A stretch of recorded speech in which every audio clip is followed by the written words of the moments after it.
There was no doubt in Jim's mind of the immortality of the human soul. He understood the plan of salvation. He knew the meaning of mortality and also the reality of immortality. His passing has been one of peace and love and light. Peace be to his memory. President James E. Faust, second counselor in the First Presidency, passed away August 10th, 10 days after his 87th birthday, surrounded by his family.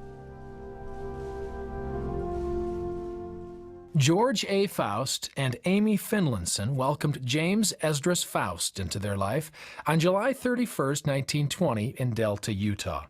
President Faust served a mission in Brazil from 1939 to 1942. During World War II, he served in the U.S. Army Air Corps, and while on a 10-day leave, he married Ruth Wright on April 21, 1943, in the Salt Lake Temple.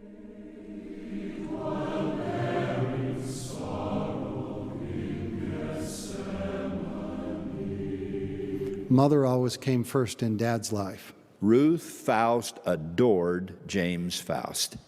Everything he did, everything he said, every act or deed or gesture just mesmerized her. I might say melted her. And he felt exactly the same way about her. They were melted most of the time. I love her with all my heart and soul. Upon the wind of her spirit have my wings been carried. Thank you, President and Sister Faust, for showing us why marriage is sacred, why families really are forever, and why love is the light that shines through the darkest of personal times. After the war, he received a Juris Doctor degree and was elected into the Utah State Legislature. He was also appointed to the Lawyers' Committee for Civil Rights by President John F. Kennedy. He was called as a general authority in 1972. For 22 years until last Thursday morning, I have been a lawyer. And since then, I've been trying to repent.